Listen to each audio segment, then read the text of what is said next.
This is The Roadmap with Lee Heisman. Hello everyone, this is Lee Heisman and welcome to The Roadmap. Each and every week we're going to be bringing you entrepreneurs and their journey on scaling and selling their businesses. This week we have a personal friend of mine and a special guest, Zack Zelner. Lee, thanks for having me. Absolutely, Zack, welcome to the show.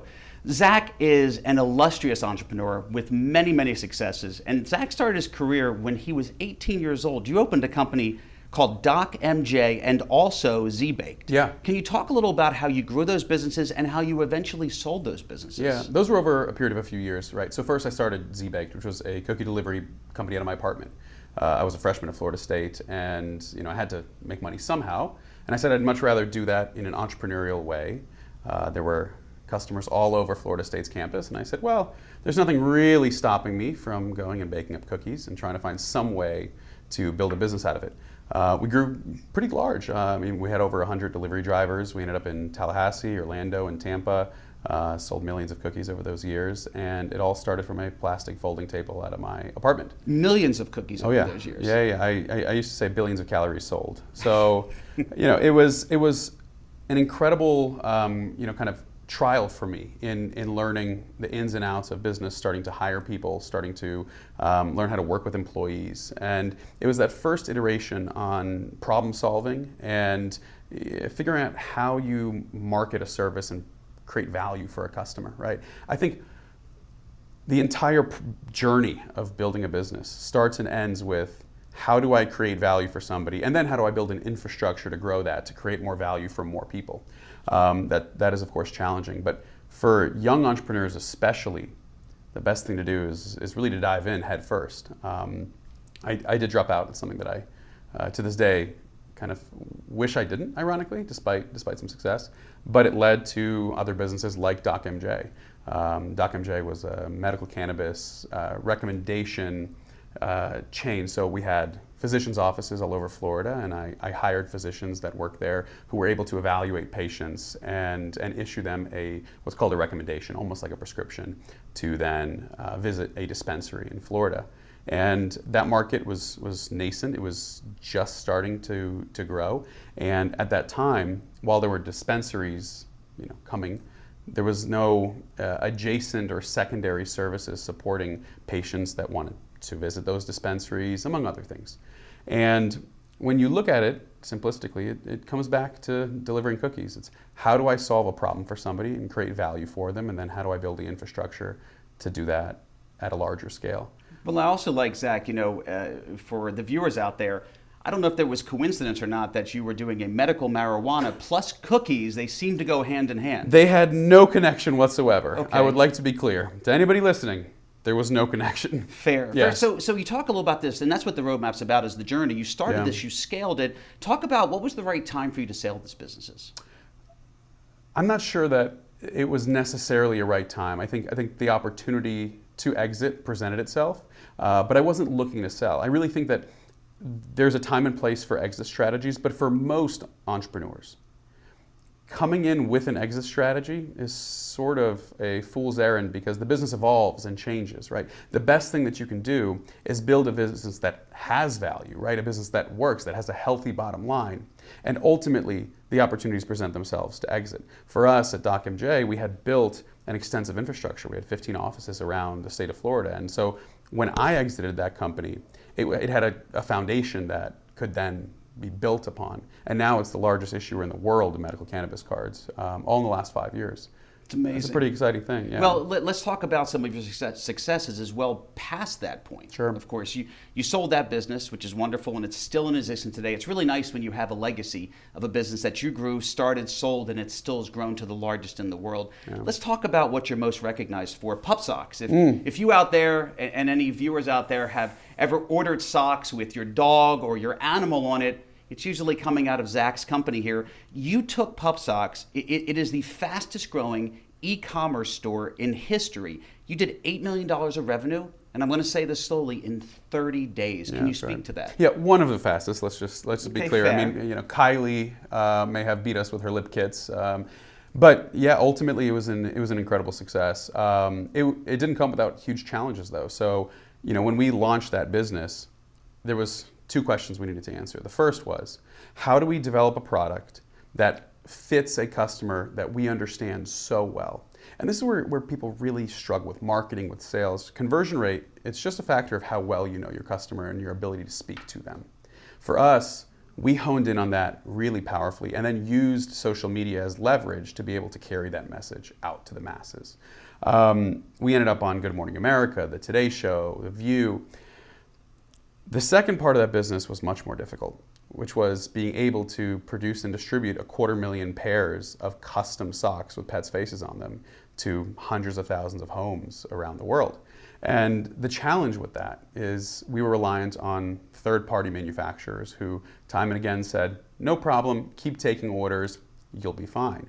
And these are the trials and tribulations that you go through as a founder, because you sell, and all of a sudden, now the companies that you were relying on, the partners you were relying on, the employees you were relying on, fall through. And your ability to cope with that is really a measure of your capacity as an entrepreneur. Some people fold and go out of business. Some people handle the situation at different levels. And I think your ability to play that game, mitigate all of that, the consequences of those challenges, is what determines how successful you ultimately will be. For us, it set us back years in many ways, because we scaled so much, but there were a lot of people who were really upset with us. And we had to figure out how, when we come back to the marketplace, we're going to have the infrastructure to be able to fulfill the promises we make, even if our vendors fail us. And over time, that meant getting into the kind of nitty-gritty of manufacturing ourselves. Well, and that's kind of a great segue. You are now also your newest business, ThreadStudio, which is not far from the studio here, less than a mile. And our producer, Chris, even commented he sees that sign all over the place. Yeah. And a lot of people in the community know it, but you are one of the largest print-on-demand manufacturers in the entire South. Yeah. You print for clients like Disney, Target, Michaels. Mm-hmm. And if I'm incorrect, you started this business. I know out of the necessity of dealing with third-party vendors at your old business and running into those issues, but you started at a very inopportune time. Yeah. Inopportune time. And this is March of 2020 during COVID. That's right. Can you speak to that? Yeah. When COVID hit, non-essential businesses, which custom dog socks are pretty non-essential, were hit hard. Whether or not they were in e-commerce didn't matter. Businesses like that were not doing well. And Pup Socks had an 80% drop in revenue. And at that point, we had already moved into our own manufacturing, but it was small. It was a little operation, but focused on print on demand. Everything's custom at scale. So in early 2020, we said, well, can we build a business out of doing custom printing? And at that time, we didn't know who our clients would be, but we figured there must be other Pup Sock style companies in the world that need this. And we landed a ton of clients over the last couple of years, Shutterfly and Zazzle and Redbubble, some of the names you mentioned as well. And now we're in 140,000 square feet here in Peachtree Corners in Gwinnett County. And it's become an operation that I'm immensely proud of, and one that goes against all of the struggles that we once faced. Now we actually compete with the same companies that failed us years ago and provide a service to make sure that companies that depend on us never have to go through what we went through at Pup Socks. I have to comment because I've known you for many, many years. I'm always inspired by your work ethic. There was a moment during COVID when you're installing equipment at this facility, and a lot of entrepreneurs and individuals that are viewing today need to understand this. They delivered this very large manufacturing equipment. Mm-hmm. People were not allowed to fly. People from other countries where this equipment came over were not allowed to fly. That's right. What were you doing? And I love this story because you've told it to me. How exactly did you get this equipment put together when people from other countries were not allowed in our country during COVID? Right, yeah, the engineering team that was supposed to install all of this equipment that we had, really bet everything we had on. We needed this working for our holiday season, and we had made commitments, and to fulfill those, we needed the equipment.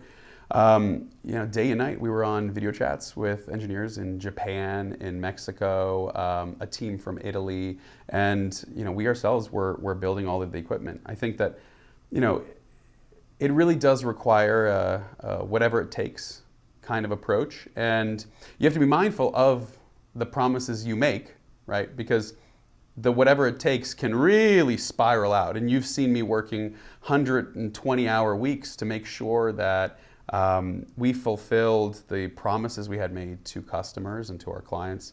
But at the end of the day, one thing that has changed for me really over the last year, Lee, when these kinds of issues would occur, it would be very stressful, right? It would be exhausting for me. And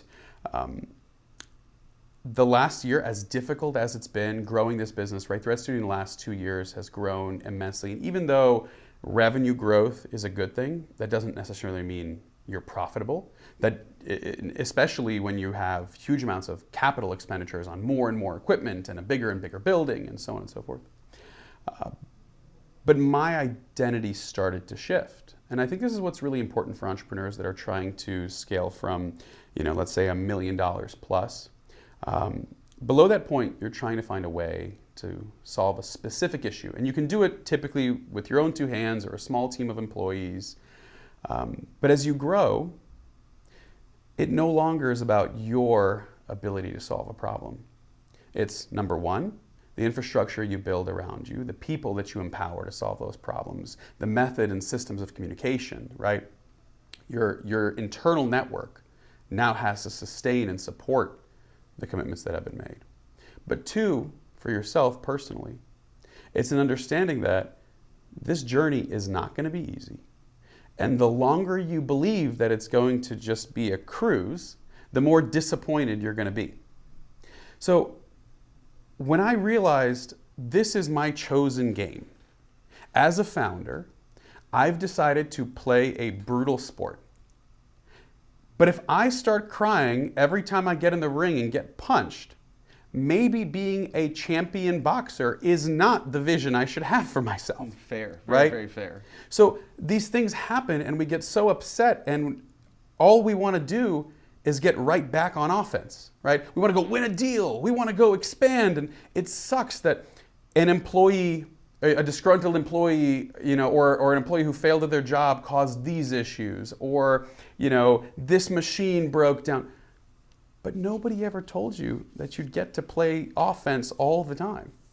And when these things happen for me now, I get excited because I know the harder we play defense, the faster we solve the problem, the quicker we get back to playing offense. And so I revel in it in the exact same way that I've watched your evolution over the years, and this is a whole different Zack Zelner that I'm sitting in front of than it was 2 years ago, 3 years ago, or 4 years ago. So, all of your experience and your successful scaling of your older businesses and selling them, they seem to have landed you into a spot where you're not going anywhere. What's next for Zack Zelner? What's next is exactly what you see, more of the same.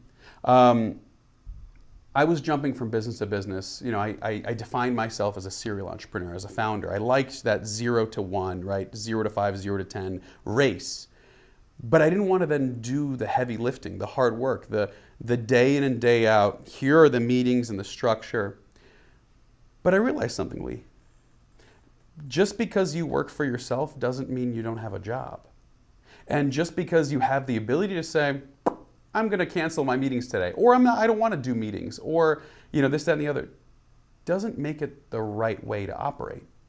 There's a level of discipline that actually unlocks much, much greater success. And this is what I see with a lot of business owners, right? When I see somebody who is struggling to cross that chasm, it's that they lack discipline. Day in and day out, coming in and doing the same things, optimizing them week over week, month over month, quarter after quarter. But it's not all about dopamine, right? It's exciting to do the deal. But to build a great company, you have a job. And so for me, it's not about going back to, I'm a founder and I have to figure out all these new problems. It's saying, how do I continue to empower the people who are in a building just a mile up the road from here? Tremendous words of wisdom, Zack. I speak of this all the time, and it's probably because of my seniority, being much, much older than yourself, but it's the mundanity of success that people don't want to look into, and that's kind of what you're speaking to. So that's right. For someone that has grown many businesses, sold them successfully, I know where you're leaning into ThreadStudio today, what is the one piece of advice you'd have out there for entrepreneurs that say, I'm opening my business or I'm running my business? What is the one piece you'd have for them to know and look for when selling their business? When selling their business, come up with a game plan, right? Strategy is really important. There is no result that you are ever going to pull if we just say, let's get out there and improvise. right? And we do this so often with every single element. But you're never going to see Bill Belichick go, all right, boys, you're all talented. Go out there and do your best. That's not how it works, right? So if you are looking to sell your business, figure out the goal. You reverse engineer how you're going to justify a value, how you're going to locate a prospective acquirer, and what you're going to build that actually would provide value to that acquirer. And it's not that complicated, right? You can reverse engineer all of this, but you need to have a plan to do it. Zack, words of wisdom. I can't thank you enough for coming on the show today. It's an honor, Lee. Thank you. What a treat. Listen, for viewers out there, go back. If you're tuning in just now, go back, of course, listen to Zack from the very, very beginning. Tremendous words of wisdom of the successes you've had and what you have today. I wish you continued luck. For our viewers, keep tuning in every single week for new episodes of The Roadmap, and thank you again for watching. Thanks for watching The Roadmap with Lee Heisman. This has been a JBF Business Media production.